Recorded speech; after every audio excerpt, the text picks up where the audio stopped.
ळमो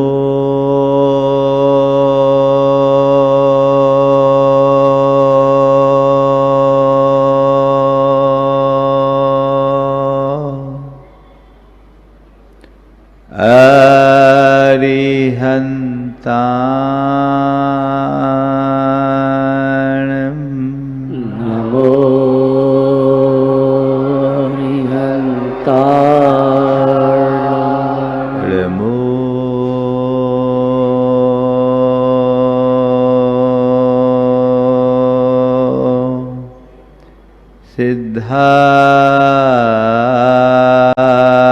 सिद्धाणं नमो सिद्धाणं ळमो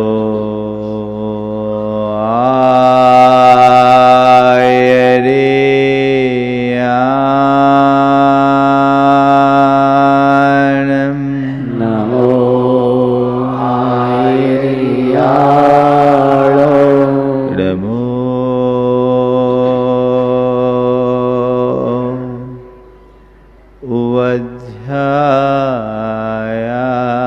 उवध्यायाणं नमो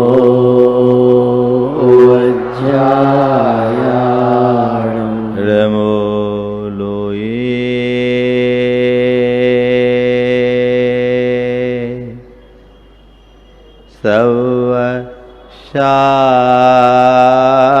सवशाहुनं नमो लोये शवशाहुणं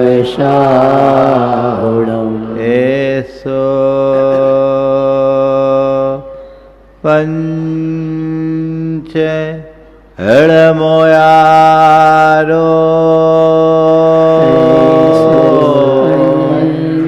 नमो यारो सवपाव पनाशिनो पावपणाशिनो मङ्गलाळं च सवेसिं मङ्गलाळं च शवेशिं पढमं हो मङ्गलम् परमं होय मङ्गलम्।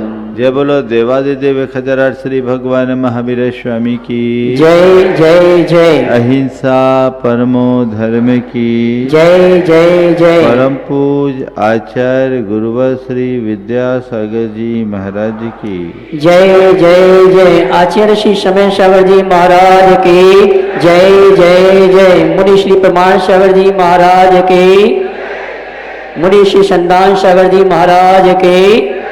नमोस्तु गुरुवर, नमोस्तु नमोस्तु। आज का मनुष्य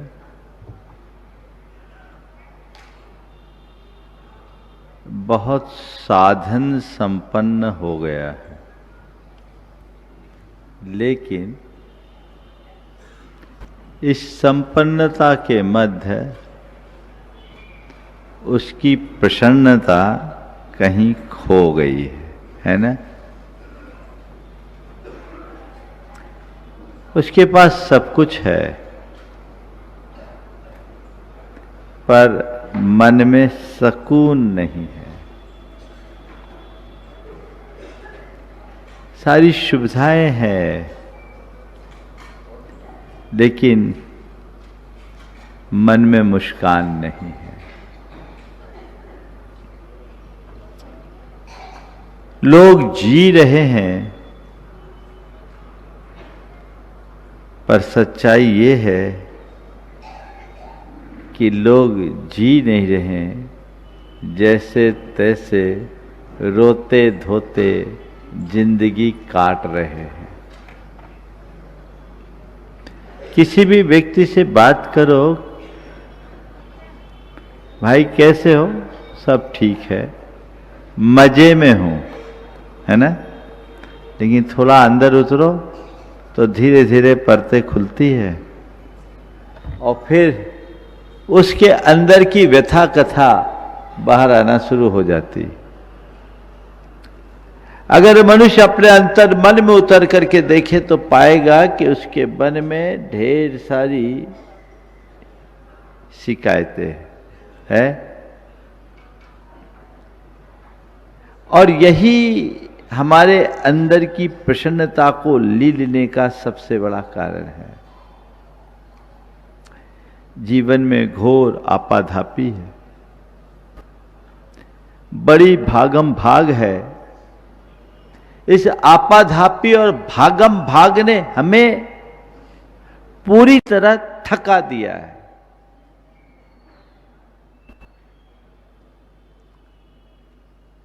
हर व्यक्ति थका थका सा महसूस होता है ना। ये थकान किसकी है? ये काम की नहीं, मन की थकान है। ये बोझ किसका है? काम का नहीं, मन का बोझ है। और जब तक मन बोझिल रहेगा, मुस्कान गायब रहेगी। एक बड़ा सेठ किसी ज्ञानी संत के चरणों में पहुंचा, उनसे निवेदन किया कि मेरे पास सब कुछ है पर शांति नहीं। मेरे पास सब कुछ है पर शांति नहीं है। संत मुस्कुराए और उन्होंने कहा, सेठ शांति चाहिए तो पहले अपना बोझ उतारो, बोझ उतारो। उसने कहा, गुरुदेव मैं तो कोई बोझा नहीं लेके आया, मैं निखालिस हूं, मेरे पास कोई बोझा नहीं है। संत ने कहा, बोझ वो नहीं जो बाहर दिखता है, असल बोझ वो है जो भीतर पलता है। तेरे अंदर झांक कर देख, तूने अपने मन को अहंकार से कितना बोझिल बना रखा है। तूने माया की कितनी गांठ बांध रखी है। तेरे ऊपर लालच का कितना वजन लदा है। जब तक इनको उतार करके नहीं फेंकेगा, तब तक तुझे शांति की उपलब्धि नहीं होगी। बाहर की सामान को मत देख, भीतर के वजन को देखने की कोशिश कर। ये ऐसे विकार हैं जो हमारे जीवन को बुरी तरह बोझिल बनाते हैं, और जब तक हम इनके बोझ से दबे रहेंगे, जीवन का पथ प्रशस्त नहीं होगा। संत कहते हैं, आनंद चाहिए तो विश्राम लीजिए। विश्राम, मन को विश्राम दीजिए। थोड़ा पौज होना चाहिए। क्या चलता है सुबह से? भागम भाग। एक जो जीवन शैली बन चुकी है, बस उसी दौड़ में लोग दौड़ते रहते। अब तो लोगों की हंसी गायब ही है। मुस्कुराते हैं, 4 तरह की मुस्कान दिखती है। औपचारिक मुस्कान कब? जब आप फोटो खिंचवाते हैं तब। स्माइल प्लीज, है ना। जब फोटो खिंचवाते हैं, कैमरे के सामने होते, उस समय मुस्कान होती आती है ना। ये क्या है? ये महज औपचारिक मुस्कान है। दूसरी व्यवहारिक या सामाजिक मुस्कान। जब आप लोगों के बीच रहते हैं, लोग क्या कहेंगे, थोड़ा तो मुस्कुराना ही पड़ेगा। कहीं जाते हो, किसी से मिलते हो, जुलते हो, बातचीत होती है, कैसे हो, हाँ ठीक है, थोड़ा हंस लिए, पर मुस्कान चेहरे पे होती है, भीतर तूफान होता है। अब मुस्कुराना ही पड़ता है, क्या करे, इसमें भी मजा नहीं। तीसरी, जो आप परिस्थितियों वश मुस्कुराते हो, बॉस के आगे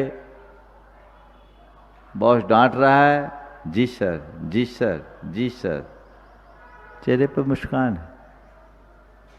कई जगह आप मुस्कुराते नहीं, आपको मुस्कुराना पड़ती है, सहन करना पड़ता है। पत्नी की झिड़क भी आप सहते हो। ग्राहक जब आपके सामने आता है और आपको कुछ बोल देता है तो आप मुस्कुराते हो कि नहीं मुस्कुराते, बोलो, हाँ मुस्कुराते हो।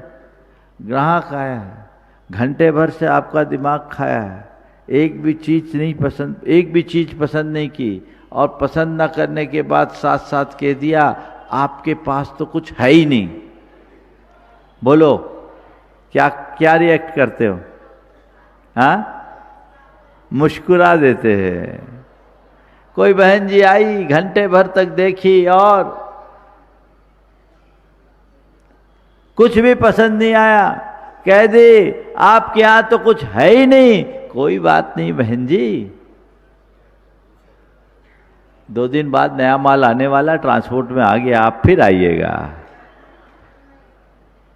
किसी चीज की दाम आपने बता दी, दाम उसको ज्यादा लगा, अरे आप तो लूट रहे हो। अरे नहीं नहीं, ऐसी बात नहीं बहन जी, हम आपको तो ज्यादा लगा ही नहीं सकते, आप तो हमारे परमानेंट कस्टमर है। अब बताओ, सामने वाला तुम्हें लुटेरा कह रहा है, सामने वाला तुम्हारे लिए कह रहा है तुम्हारे पास कुछ भी नहीं है, फिर भी मुस्कुरा रहे हो, है ना? बताओ, कोई दूसरे की घरवाली तुम्हारे दुकान पे जाके इतना बोल दे तो तुम मुस्कुरा के उत्तर देते हो, जब तुम्हारे घर में तुम्हारी अपनी घरवाली ऐसा कुछ कह दे तो तूफान आ जाता है ना? ये भी एक मुस्कुराहट है। ये मजेदार चीज नहीं है।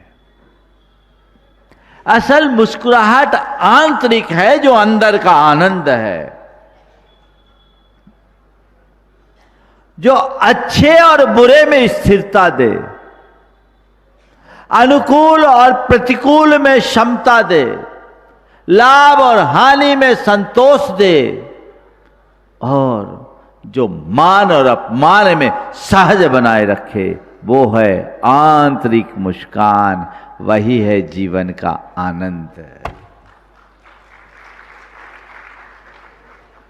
जीवन का आनंद लेना चाहते हो आप, भीतर से मुस्कुराइए।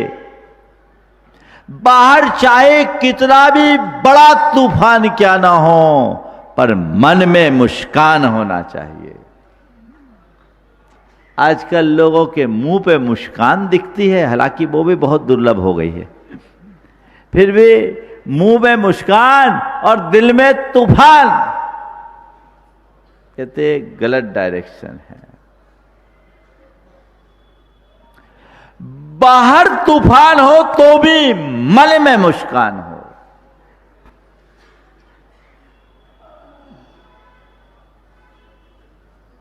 चार बातें आज आप सबसे कहूंगा। अच्छे बुरे में स्थिरता, सुख दुख में समता, लाभ हानि में संतोष, और मान अपमान में सहजता। स्थिरता, समता, संतोष और सहजता, ये हमारे जीवन का मूल तत्व है। ये तुम्हारे अंदर आ गए तो तुम हर पल मुस्कुरा सकते हो। अच्छे और बुरे में स्थिरता। जीवन में सदैव एक रूपता नहीं रहती। रहती है क्या? कभी कुछ अच्छा होता है, कभी कुछ बुरा हो जाता है। हमको अच्छा, किसको हम अच्छा मानते हैं, किसको हम बुरा मानते हैं। जो हमारे मन के अनुकूल होता है उसको हम अच्छा मानते हैं, और जो मन के प्रतिकूल होता है उसको हम बुरा मानते हैं। यही है ना? जो मन को सुहाता है वो अच्छा लगता है, और जो मन को नहीं सुहाता वो बुरा लगने लगता है। कोई ऐसा व्यक्ति है जिसके पास ऐसी सामर्थ्य हो कि उसके जीवन में वही घटे जो उसके मन को सुहाए? है क्या ऐसा कोई? जबलपुर में, मध्य प्रदेश में, भारतवर्ष में, पूरे संसार में? अरे बाबा, इस पूरे संसार की बात तो जाने दो, 3 लोक में कोई ऐसा प्राणी नहीं है जो कह सके कि जो मेरे मन को सुहाता है वही सब हो। भगवान भी उसमें समर्थ नहीं है। भगवान के जीवन काल में भी बहुत सारी चीजें ऐसी हुई जो मन के सुहाने लायक नहीं थी, लेकिन जो मेरे मन को सुहाए वो मुझे मिले, ये मेरे हाथ में नहीं है, पर जो मिला है वो मुझे सुहाए, ये मेरे हाथ में है। अच्छा बुरा में स्थिरता, उतार चढ़ाव तो जीवन में आते रहते। एक आध्यात्मिक दृष्टि हमारे अंदर स्थिरता देती है। जीवन में चक्र चलता रहता है, कभी अच्छा कभी बुरा होता है। कई तरह की समस्याएं सामने आती है, विपत्तियां आती, बीमारियां आती, अन्य प्रकार की विसंगतियां आती है, विषमताएं उत्पन्न होती है। ये हमारे हाथ में नहीं है। लेकिन जो मनुष्य अध्यात्म निष्ठ होता है वो जानता है कि ये जो कुछ भी है सब बाहर का है, भीतर कुछ है ही नहीं। अच्छा है तो ये बाहर का है, और बुरा है तो ये बाहर का है। मेरे मन की कल्पना उसे अच्छा बनाती है, मेरे मन की मान्यता उसे बुरा मानती है। चीजें तो जो है सो है, मुझे उसमें स्थिरता रखनी है। जीवन की ये बड़ी वास्तविकता है। बुरा हो गया, अच्छा हो गया। आप लोग चाहते हो सब अच्छा हो? चाहते हो कि नहीं? अच्छा हो तुम कितना भी चाहो, ऐसा हो ही नहीं सकता कि सब अच्छा अच्छा हो, बुरा ना हो ही नहीं सकता। पर चाहे कितना भी बुरा क्यों ना हो, मैं अच्छा बने रहूं, यह हो सकता है।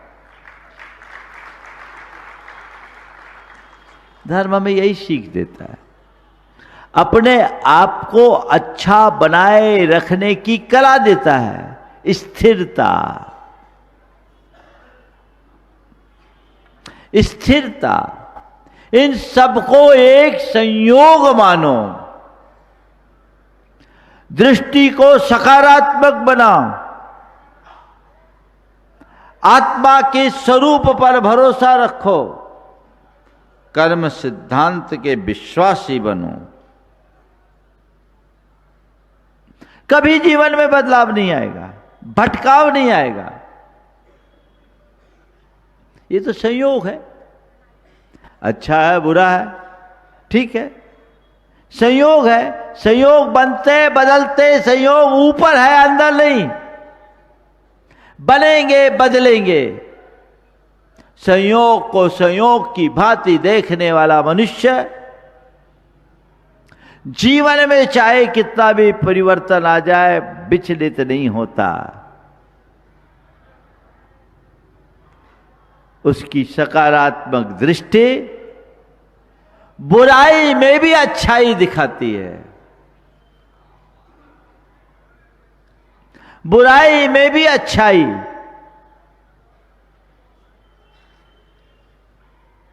आप देख सकते हैं ऐसा? आत्मा के श्रद्धानी बनिए, कर्म सिद्धांत के विश्वासी बनिए, तो हर बुराई भी अच्छाई बन सकती है। बुराई के क्षणों में भी मुस्कुरा सकते हैं। मेरे संपर्क में एक सज्जन, उनके साथ एक बड़ी घटना घटी। घटना ऐसी कि उनका मुनि रुपए लेके आ रहा था।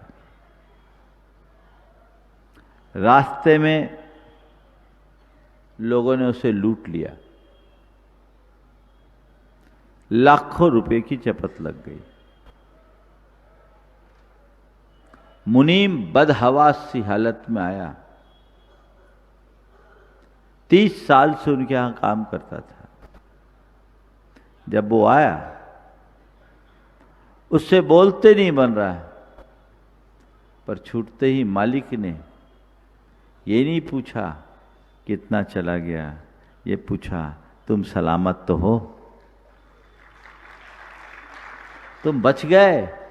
बहुत बड़ी बात है, क्योंकि तुम जिनके चुंगल में फंसे थे, उनके पास से बचकर निकलना बहुत कठिन है। पैसा चला गया, हमें उसका गम नहीं, तुम सुरक्षित आ गए, इसकी मुझे खुशी है ऐसी दृष्टि आपके अंदर? फिर उन्होंने बताया कि महाराज जी, आपका जो प्रवचन वो सब मुझ पर चरितार्थ हुआ। ये घटना घटी और इस घटना के घटने के 3 घंटे बाद मेरे बड़े बेटे का फोन आया। वो लखनऊ रहता था। उसने कहा, पापा एक जमीन की डील पिछले 6 महीने से लटकी हुई थी, आज वो क्लियर हो गई और उसमें हमें 1.5 करोड़ का फायदा हुआ। उसने कहा, महाराज मेरे मन में आया किस पे हंसूं किस पे रोऊं।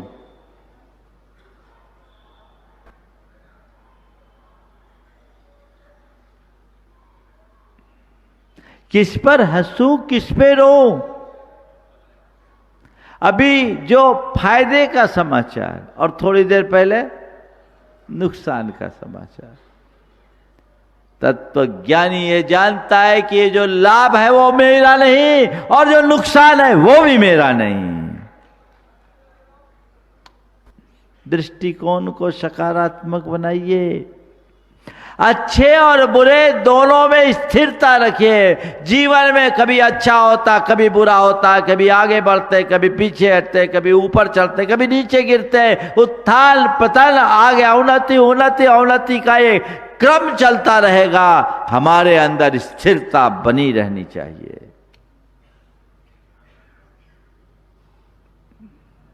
संयोग मानोगे स्थिरता होगी, सोच को सकारात्मक रखोगे स्थिरता बनी रहेगी, आत्मदृष्टि रखोगे स्थिरता बनी रहेगी, और कर्म सिद्धांत के विश्वासी बनोगे स्थिरता बनी रहेगी।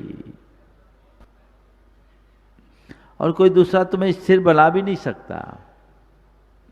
इसके लिए तुम्हें ये सब चीजें अपने भीतर घटित करने की आवश्यकता है। अंदर से घट गए, जीवन में आनंद ही आनंद है। स्थिरता। बुरा से बुरा हो जाए तो भी अपने आप को डगमगाने मत दो। एक व्यक्ति को नुकसान हुआ, बेटा बड़ा मायूस हुआ, भारी नुकसान, बुरा हुआ, बेटा मायूस हुआ। पिता ने कहा, बेटे नुकसान हुआ, इस बात को लेकर दुखी मत हो, ये सोच कि हम पर कर्जा नहीं चढ़ा, हम खुश रहें। कर्जा नहीं चढ़ा, बदलाव, सोच बदलो। एक की दुकान थी, अच्छा शोरूम था,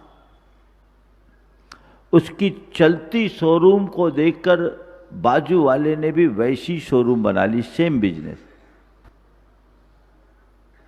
बेटा घबराया कि अब बिल्कुल बराबरी से बाजू में एक बढ़िया शोरूम खुलेगा तो अपना बिजनेस थोड़ा प्रभावित होगा, विचलित। पिता ने कहा, बेटे घबरा मत, ये अपने लिए अवसर है। अब ये एक खुला है, भावना भाव 2-4 और खुल जा, मार्केट बनेगा, अपना सेल बढ़ेगा। क्या सोचते हो? क्या सोचते हो? कभी भी नकारात्मक सोचोगे तो जिंदगी नकारा बनेगी, और सोच को सकारात्मक बना के रखोगे तो हर पल चेहरे पर मुस्कान होगी, तनाव नहीं होगा। ये सब चीजें क्यों होती? हम अपेक्षाएं पालते हैं, तुलना करते हैं एक दूसरे से,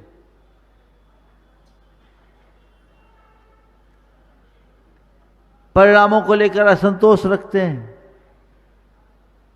ये समस्या हमारे सामने होती। कर्म सिद्धांत पर भरोसा रखोगे, आत्मविश्वासी बने रहोगे, ये सब चीजें आएगी ही नहीं। स्थिरता होनी चाहिए,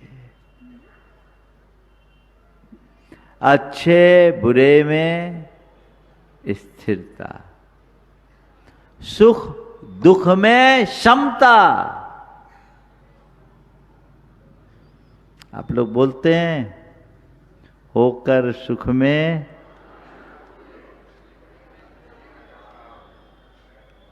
ये होकर सुख में मग्न न फूलूं, दुख में कभी न घबराऊं, इष्ट वियोग अनिष्ट योग में सहनशीलता दिखलाऊं। किसको सुनाते हो? हाँ, भगवान को, है ना। ये अगर जीवन में उतर जाए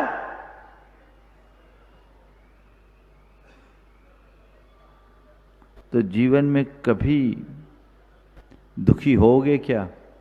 बोलो, कभी दुखी होगे? कभी नहीं होंगे। दुख का पहाड़ भी क्यों ना टूट जाए, मन में स्थिरता होगी। गज कुमार मुनिराज के सिर पर सिगड़ी जलाई गई। बोलो, दुख था कि नहीं था? पर गज कुमार दुखी थे क्या? क्या आया? दुख आया पर दुखी नहीं हुए। क्यों? सिगड़ी जला दी सिर पर, फिर भी मुस्कान, फिर भी आनंद। क्यों? वहां केवल दृष्टा भाव था, वे आत्मदृष्टा थे। वो देख रहे थे, जान रहे थे ये शरीर जल रहा है, मैं देह नहीं चेतन आत्मा हूं। उनकी भी वही दशा थी जो अन्यों की। वे दृष्टा बने, ये जल रहा है, ये पुद्गल की परिणति है, मेरे ऊपर का जो चोला है, आवरण है, वो जल रहा है, मुझे तो कोई जला ही नहीं सकता, मुझे कोई छू ही नहीं सकता। मैं अस्पर्श हूं, मैं अरूप हूं, मैं अच्छेद्य हूं, मैं अभेद्य हूं। न मुझे शस्त्र काट सकते हैं, न अग्नि जला सकती है, न वायु सुखा सकती है, न पानी बहा सकता है। मैं जो हूं सो हूं। ये दृष्टि उनके अंदर थी। सिगड़ी जलने के बाद भी वो सहज बने रहे। भैया बहुत अच्छे युग में जी रहे हो, आज कोई सिगड़ी जलाने वाला नहीं है, लेकिन किसी की दो बात सुन करके भी क्यों भड़क जाते हो? बोलो, दो बात भी बर्दाश्त क्यों नहीं होती? क्योंकि हम अपने मन को राजी रखने में समर्थ नहीं हैं। संत कहते मन को चीजों के साथ राजी रखने का अभ्यास बनाओ।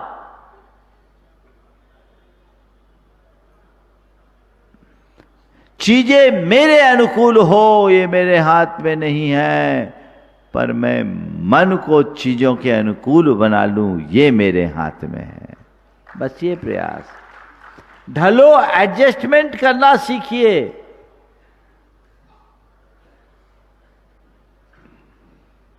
कोई दिक्कत नहीं होगी, कहीं तनाव नहीं, कहीं चिंता नहीं, कहीं व्यग्रता और बेचैनी नहीं, मन में आनंद है। एक व्यक्ति ने मकान बनाया, हफ्ते भर बाद उस मकान में प्रवेश करने वाला था, मकान में आग लग गई, मकान धू धू करके राख हो गया। लोगों को भी बड़ा दुख हुआ। लोग उसे सांत्वना देना चाहे और आए, वो देखे तो वो आदमी मुस्कुरा रहा था। आदमी मुस्कुरा रहा था। लोगों को बड़ा आश्चर्य हुआ कि इतना बड़ा मकान जलकर राख हो गया, फिर भी तुम्हारे चेहरे पर मुस्कुराहट, बड़ा गजब सा लग रहा है। उसने कहा, भैया मैं अपने आप को बहुत भाग्यशाली मानता हूँ, जिस मकान में आग लगी हफ्ते भर बाद में उसमें प्रवेश करने वाला था। गनीमत है कि आग आज लगी, यदि यही आग हफ्ते भर बाद लगी होती तो इस मकान के साथ मेरा पूरा परिवार भी भस्म हो जाता। मकान तो फिर भी खड़ा किया जा सकता है, परिवार को दोबारा खड़ा करना कठिन है। इसलिए मैं इस बात से दुखी नहीं हूं कि मकान क्यों जल गया, मुझे इस बात का सुख और सुकून है कि मेरा परिवार बच गया। बोलो, थोड़ा थोड़ा दुख आता है जब तो आप लोगों का, आप अगर थोड़ी सकारात्मक दृष्टि रख लो तो आप दुख में भी सुख खोज सकते हो। थोड़ी लिस्ट बनाओ आज अपने दुखों की, किस किस कारण से दुखी हो। हिसाब लगाओगे तो सबसे ज़्यादा लोग अपने पति से या पत्नी से दुखी होंगे, ज़्यादातर लोग। पहली शिकायत, फिर किसी को अपने माँ बाप से होगी, फिर किसी को अपने बच्चों से होगी, फिर किसी को अपनी आर्थिक तंगी से होगी, किसी को अपने पड़ोसी से होगी, किसी को अपने रिश्तेदारों, देवरानी जेठानी, भाई बंधुओं से होगी, परिजनों से होगी। यही है ना? पाओगे तो अगर आप मेरी नज़र से देखोगे तो आप पाओगे कि नहीं, जिसके कारण मैं दुखी हूं वो औरों से बहुत अच्छा है, और ऐसे बहुत अच्छा है। एक बार एक बहन जी आई, बहुत दुखी थी, परेशान। महाराज को उपाय बताइए ने, बहुत तकलीफ होती है, आपके पास आती हूँ, आप यहाँ चौमासा कर रहे हैं, मुझे बहुत दुख होता है। बोले क्यों दुख होता है, मेरे चौमासे से दुख है क्या? नहीं महाराज जी, आपके चौमासे से नहीं, आपका चौमासा है इसीलिए तो मैं दुखी हूँ कि क्या बताऊँ, सब आते हमारे, ये नहीं आते। बोले ये कौन? बोले महाराज जी हमारे श्रीमान नहीं आते। बोले बिल्कुल देखिए ना, सब आते हैं, मेरी जितनी भी सहेलियां हैं सब अपने अपने जोड़ियों के साथ आती, ये आते ही नहीं है। हमने कहा अच्छा, तुम्हें तो नहीं रोकते? नहीं महाराज मुझे रोकते नहीं हो, मैं रुकने वाली भी नहीं हूं। मुझे तो नहीं रोकते और मैं रुकने वाली भी नहीं हूं। अच्छा, हमने कहा कभी तुम पर गुस्सा तो नहीं करते? नहीं महाराज भारी तो मैं ही पड़ती हूं। बोला अच्छा, कोई व्यसन बुराई तो नहीं है? महाराज इस मामले में एकदम देवता है, सुपारी तक नहीं खाते, सुपारी तक नहीं खाते। हमने कहा तुम्हारी भावनाओं की कद्र? महाराज पानी मांगो तो दूध लाते, कोई कमी नहीं। महाराज बाकी सब ठीक है, बस थोड़ा मंदिर नहीं आते और आपके पास नहीं आते। महाराज आप कुछ कर दो जो आ जाए। क्या करूं, मैं बहुत दुखी हूं। मैंने कहा एक काम करो, एक श्रीफल लेकर आओ, भगवान के चरणों में चढ़ाओ और भगवान से प्रार्थना करो, हे भगवान बड़े पुण्य से ऐसा पति मिला, अगले जन्म में भी ऐसा ही मिले। पुण्य से ऐसा पति मिला, अगले जन्म में भी ऐसा ही पति मिले। मैंने कहा ये बता, तेरा पति नहीं आता इसलिए तो दुखी है, पर यदि कदाचित तुम्हें रोकता तो तुम्हारा क्या होता? तुम्हारा पति गुस्सैल और बदमिजाज होता, तुम्हारे साथ मार पीट करता तो तुम्हारा क्या होता? तुम्हारा पति यदि व्यसनी, शराबी, कबाबी, जुआड़ी होता तो तुम्हारा क्या होता? तुम्हारा पति एकदम निठल्ला, निकम्मा होता, कमाऊ नहीं होता तो क्या होता? तुम्हारा पति तुम्हारी कद्र नहीं करता तो तुम्हारा क्या होता? बताओ कितनी सारी अच्छाइयां हैं। तुम एक बात को देख रहे कि यहां नहीं आते, मत आन दो, जब उनका भविष्य होगा तो आ जाएंगे। तुम आ रही हो इसकी खुशी मनाओ। बोलो कौन अच्छा? बोलो। इसलिए आज से अपनी पतियों की अच्छाइयां देखना शुरू कर दो, शिकायतें खत्म हो जाएगी। इसका मतलब ये नहीं कि पति सब अच्छे हैं, पतियों को अपनी पत्नियों की अच्छाइयां देखना चाहिए। एक दूसरे को देखो। हम लोग कमी ये है कि हम अपने हिसाब से देखते, सामने वालों के हिसाब से कभी देखने की कोशिश नहीं करते, इसलिए जीवन दुखी बना रहता है। यह तो केवल एक उदाहरण है। तुम जिन जिन निमित्तों से अपने आप को दुखी महसूस करते हो, उन सभी दुखों का विश्लेषण करो। कोई भी विपरीत संयोग तुम्हें दिख रहा है, पाओगे फिर भी मैं बहुत अच्छा हूं। पॉजिटिव सोच, संयोग मानो, सकारात्मक सोच रखो, आत्मदृष्टि रखो। आत्मा में न बिगाड़ है न सुधार है। और कर्म सिद्धांत के विश्वासी रखो। कर्म का उदय आया है चला जाएगा। ये परेशानी मेरी परेशानी नहीं है, कर्म काटने का निमित्त बनकर आई है। मुस्कुराहट रहेगी कि नहीं रहेगी? बोलो। ध्यान रखना, इष्टानिष्ट संयोग वियोगों में व्यक्ति संकल्प विकल्प करता है, व्यथित और विचलित होता है, व्यग्र और दुखी बनता है। लेकिन यदि सच्चा तत्व ज्ञान हो तो उसे धर्म ध्यान बनाकर उसको ही अपने कर्म काटने का निमित्त बना लेता है। लाभ हानि में संतोष, जो मिला है, जितना मिला है, जैसा मिला उतने में संतोष रखो। आज मन में संतोष है ही नहीं। महाराज आप लाभ हानि में संतोष की बात करते हो, अब तो मनोवांछित लाभ में भी संतोष नहीं है ना? मन चाहा लाभ हो जाए तो भी संतोष नहीं। ऐसा आदमी रोते हुए जीने को अभिशप्त रहेगा, कभी मुस्कुराएगा नहीं। एक बार एक सज्जन आए, आपके अड़ोस पड़ोस के ही थे, मैं शिखर जी में था, सन 2006 की बात है। पत्नी के साथ आया, कहा महाराज बड़ा उदास दिख रहा था पति। महाराज भारी नुकसान हो गया। क्या हो गया? ले लाख रुपया का नुकसान हो गया। लाख रुपया का नुकसान हो गया। पत्नी ने कहा महाराज छोड़ो, इनकी तो आदत ही ऐसी है, यही बोलते रोते ही रहते। महाराज इनकी छोड़ो, ये तो रोते ही रहते, इनकी आदत ही ऐसी है, ये नहीं कहते कि हमें 2 लाख का फायदा हो गया। मैं चक्कर आया, मामला क्या है? पति कह रहा है लाख रुपए का नुकसान हो गया और ये कह रही है कि 2 लाख का फायदा हो गया। मैंने पूछा भाई मामला क्या है? बोला महाराज कल ही इनने 1500 के खरीद का चना 1900 में बेचा, सो 2 लाख के फायदे हुए, आज दाम बढ़कर 2100 हो गए, सो रो रहे 1 लाख का नुकसान हो गया। क्या है? व्यापार हानि लाभ लगा रहता है।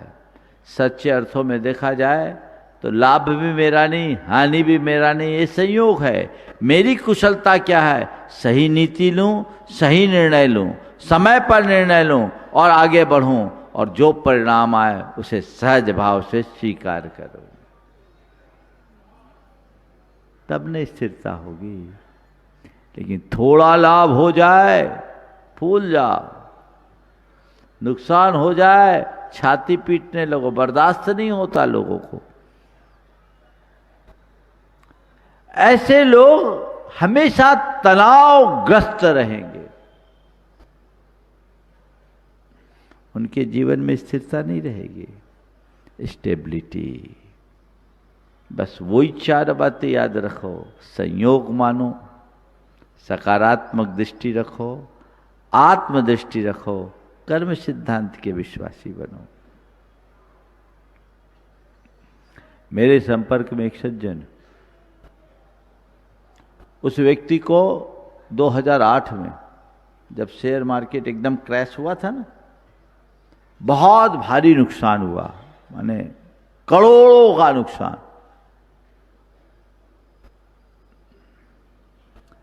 उसका एक मित्र था, वो मेरे पास आया, उन दिनों में ईश्वरी में था।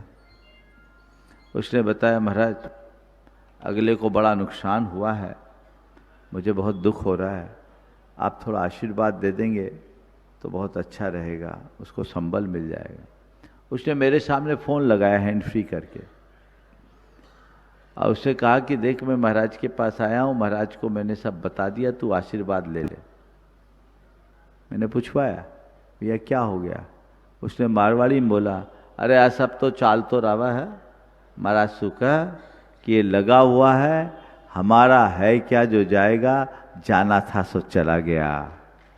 आज भी जब हमने शुरुआत की थी अपने कारोबार की, तब मेरे पास कुछ नहीं था, आज चला गया तो भी मेरा कुछ नहीं है, फिर से नई गिनती करेंगे, शुरू करेंगे, फिर पूर्ति हो जाएगी, आगे बढ़ेंगे। और उसने एक शब्द कहा, महाराज से कहो कि समुद्र में वही कूदता है जो तैरना जानता है, आप तो आशीर्वाद दो, हम तैर कर पार हो जाएंगे। ये जज्बात, ये उमंग। दूसरा डिप्रेशन में चला जाता।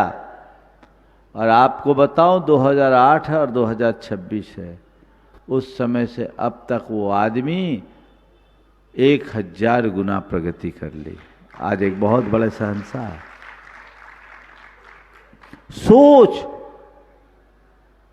अपने मन में ये बात बिठा दो कि मेरे पास जो है वो मेरा नहीं है, मेरे पास है। जो पाया वो भी मेरा नहीं, खोया वो भी मेरा नहीं।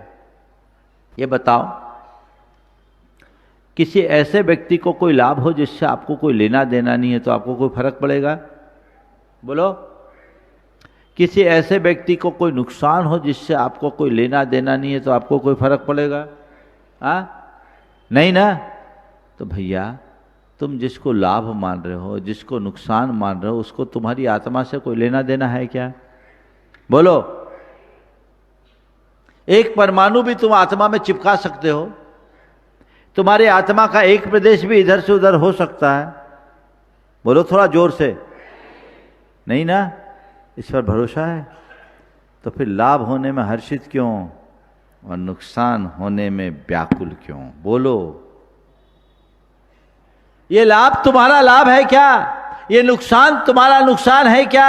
ये न तुम्हारा लाभ है न तुम्हारा नुकसान है, ये तुम्हारे मन की कल्पना है। और जब तक ऐसे मोहजनक मन की कल्पना में उलझे रहोगे, दुखी बने रहोगे। और जो इस कल्पना के रहस्य को जान लेता है, उसके चेहरे पर हर पल मुस्कान बनी रहती है। कर्तव्य का पालन करेगा, विचलित नहीं होगा। कल में खेल खिला रहा है, खेलेगा, चलेगा, सहज भाव से स्वीकार करेगा। तो लाभ और हानि में संतोष, जीवन में जो है उसमें संतोष रखो।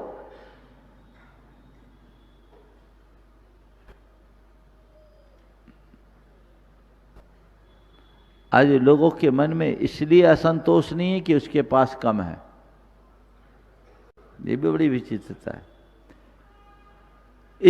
इसलिए असंतोष नहीं है कि तुम्हारे पास कम है, असंतोष तो इसलिए है कि दूसरों के पास ज्यादा है। दूसरों का देखते हो ना, उसे मोड़ो, बदलो। लाभ हानि में क्या करना है, बोलो? समता, संतोष। इसका अर्थ ये नहीं कि आंख मूंद के धंधा करो, धंधा तो आंख खोलकर करना है, समझ गए? आंखें खोलकर करना। अपनी कोशिशों में कोई कमी मत रखना, पर परिणामों को लेकर कभी परेशान मत होना। कर्म करो पर परिणाम को लेकर कभी विचलित मत हो। इसे सूत्र बना लीजिए जीवन का। जो हो मेरा नहीं है, आया वह भी मेरा नहीं, गया वह भी मेरा नहीं। एक बहन जी मेरे पास आई जब मैं जयपुर में था। उनके पति डॉक्टर थे, असमय में चल बसे। काफी लंबी चौड़ी जायदाद वो छोड़ के गए। उनकी 2 बेटियां थी, दोनों डॉक्टर, दोनों पीजी। वो बहन जी मेरे पास आई, एकदम मायूस चेहरा, कुमलाया हुआ, ऐसे जैसे शरीर को निचोड़ लिया गया। महाराज पति चले गए, सब चला गया, मेरे देवरों ने सब हड़प लिया, ऐसा उनकी नीयत खराब है। हमने कहा धनी के जाने का तुम्हें कष्ट नहीं और धन के जाने के लिए रो रही हो। पति चला गया, वो तुम झेल ली, अब पति की संपत्ति को लेकर के तुम रो रही हो। मैंने कहा तुम्हारी असली संपत्ति क्या, इसे पहचानो, तुम्हारे भीतर की शांति, उसे बचाओ। और बाहर भी अगर तुम संपत्ति देखना चाहते हो तो तुम्हारी 2 बेटियां हैं और तुम्हारे पति ने दोनों की शादी भी कर दी, दोनों डॉक्टर है, पीजी है, अच्छे नाम वाले हैं, तुम्हें करना क्या है? और जो है क्या तुम्हारे लिए कम है? 250 एकड़ जमीन थी और 250 एकड़ जमीन में सब सलामत थी, मात्र 4.5 एकड़ जमीन को लेकर झगड़ा था। कितना? मात्र 4.5 एकड़ जमीन। अब वो जहां रहती थी रोड से लगी हुई, गांव से लगी हुई जगह थी, थोड़ी ज्यादा कीमती होगी, उसको लेकर परेशान। हमने कहा तुम्हें करना क्या है? पति चला गया, तुम चले जाओगे तो क्या होगा पता है तुम्हें? कोई गारंटी है कि तुम जिंदा रहोगे? और क्या जब तुम्हारा पति लेके जा सका, तुम लेकर के जा पाओगे क्या? तुम्हारा पति भी छोड़ करके गया और तुमको भी छोड़ करके जाना होगा। क्या इसको लेकर व्याकुल हो रहे हो? तुम्हारी संपत्ति ये जायदाद नहीं, तुम्हारी संपत्ति तुम्हारे अंदर की शांति है, उसे बनाओ, उसे बचाओ, बाहर मत उलझो, आत्मदृष्टि रखो। मैंने जब संबोधा तो देखते ही देखते चेहरे में थोड़ी सी मुस्कान आई। हमने कहा बस मेरे बचनों को हमेशा याद रखना, मुस्कुराते हुए जियोगे। और एक फार्मूला मैं देता हूं, जाओ अपने देवरों से कहो कि मेरे पति नहीं हैं, अब आप लोगों का ही मुझे सहारा है, मेरे आगे पीछे कोई नहीं, 2 बेटियां हैं, वो मेरी ही नहीं आपकी भी बेटी है, ये सारी संपत्ति को आप संभालिए, आपको जो आवश्यकता है वो आप ले लीजिए और बाकी जो आप हमारे लिए देना चाहते हैं दे दीजिए। आप सुनकर आश्चर्य करोगे, देवरों का आशा के विपरीत व्यवहार दिखा। बोले आज हमें प्रसन्नता है कि आप पहली बार हमसे आके कुछ कही, अभी तक तो आप हम पर केवल शंका कुशंका करते रहीं। हम तो अपने भैया के बड़े आभारी हैं कि आज हम जो कुछ भी है भैया के ही प्रताप से है।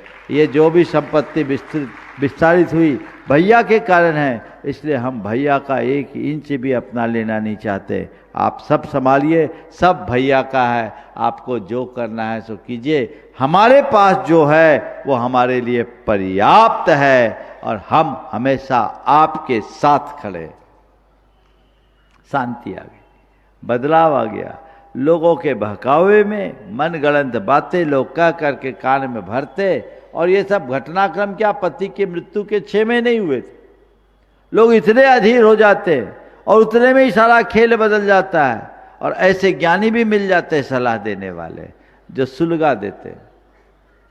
बदलाव, लाभ हानि में संभाव, न मेरा कुछ था न है, जो पाया वो भी पराया और जो खोया वो भी पराया, सब है जग की माया। ये दिमाग में रखो। मान अपमान में सहज बने रहो। किसी ने थोड़ा सा सम्मान दे दिया, छाती फूल गई, और किसी ने थोड़े से टिप्पणी कर दी, मन म्लान हो गया। ऐसा क्यों भाई? क्यों ऐसा क्यों? चाहे कोई चाहे जब तुम्हें हंसा दे और चाहे कोई चाहे जब तुम्हें रुला दे, क्यों? उन वचनों को पकड़ो क्यों जो तुम्हें विचलित करे? इग्नोर करो, कुछ कहा ही ना। प्रशंसा भी तुम्हारी नहीं, आलोचना भी तुम्हारी नहीं, तुम निंदा और प्रशंसा से ऊपर हो, मान और अपमान से ऊपर हो। उस स्वरूप को पहचानो। इसे पाप के क्षय का कारण मानो। आज ही सुबह स्वाध्याय में ये बात आई कि जो जिन वचनों से बाहर हैं ऐसे लोग पाप भी करते हैं, तो साधु जन उसे अपनी तपस्या मानकर सह लेते हैं, कर्म क्षय का निमित्त मानकर सह लेते हैं। तो अपने चेहरे पर मुस्कान बनाए रखना चाहते हैं तो 4 बातें जो आज की मैंने आपसे की है, सबको संयोग मानिए, सकारात्मक दृष्टि रखिए, आत्मा पर विश्वास कीजिए, आत्मदृष्टि रखिए, और कर्म सिद्धांत पर विश्वास रखिए। ये जीवन की वास्तविकता है। इन्हें अगर हमने अपने अंदर घटित कर लिया तो हमारा जीवन धन्य होगा। सबके जीवन में ऐसी ही धन्यता और दिव्यता का प्रकाश हो। हर पल आपके जीवन में आनंद हो, आत्म विश्राम और आनंद। मुस्कुराते हुए जीवन जिए, सहज बनिए। देखिए, धर्म कहता है शांत रहो, सहज बने रहो। विज्ञान भी कहता है, विज्ञान कहता है कि आप अपने नर्वस सिस्टम को ठीक रखो।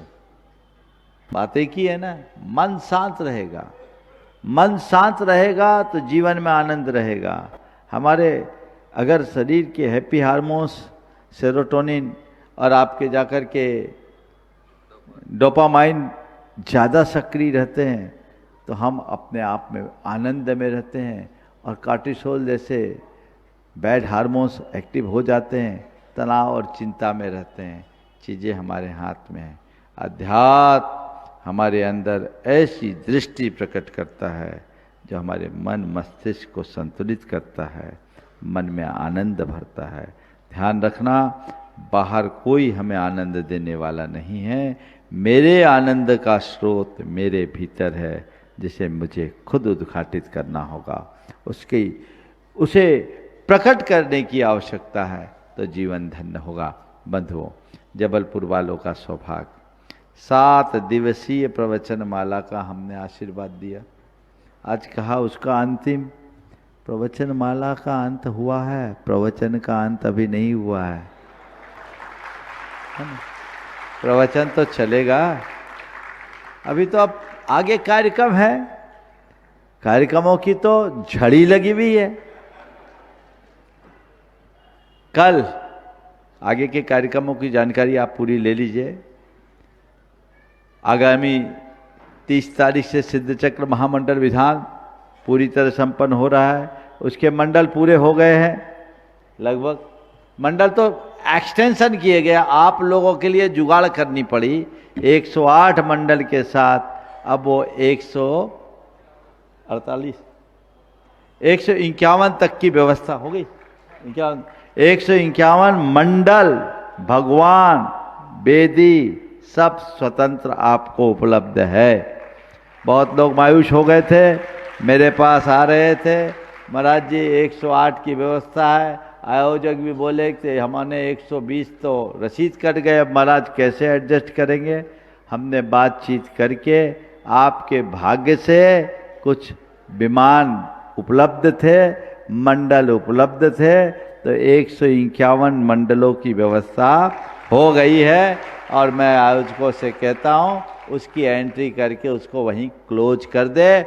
उसके बाद अब जो होगा उसकी सूचना आपको कल दी जाएगी कि बाकी लोग अब इंडिपेंडेंट रूप से विधान में बैठना चाहे तो कैसे बैठ सकते हैं। वंचित कोई न रहे, जो आए सबको इस आराधना का अवसर अवश्य प्राप्त हो। और हर घर के लोग बैठे, हर परिवार बैठे, कोई ना बचे।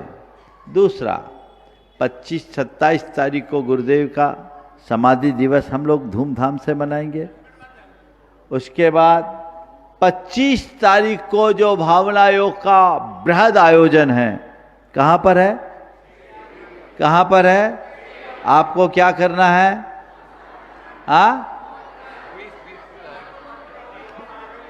कितने को लेकर पहुंचना है? तो आज से लग गई आप लोग, लग गए ना? लग जाइए और लगा दीजिए। उस आयोजन को एक महाआयोजन में परिवर्तित कीजिए ताकि हर कोई उसमें जुड़ सके। बंधुओं, 23 अभी बता रहे टी शर्ट भी आ गई है, ये देखिए, अभी आप लोगों को उपलब्ध भी होगी, बहुत अच्छी है। सामने डिस्प्ले कर दो, आ जाओ सामने। और दूसरी बात, 23 तारीख को जो शिलान्यास का कार्यक्रम है आचार्य श्री के संयम कीर्ति स्तंभ का, संयम कीर्ति स्तंभ का शिलान्यास है। 2 मिनट बाद आ जाओ, एक साइड शांति रखो। उसमें हम लोग यहाँ से जाएंगे, पर शुरुआत कल से है। कल एक विशेष आयोजन है। कल हम सुबह यहाँ से 7:15 पर संघ के साथ जिनालय वंदना को जाएंगे। यहाँ से हनुमान ताल, नन्हे मंदिर, चौधरी मंदिर, बरियावाला मंदिर, जूड़ी तलैया, पुरानी बजाजी, लाडगंज के दर्शन करके यहाँ आएंगे। बोलिए अहिंसा परमो धर्म की।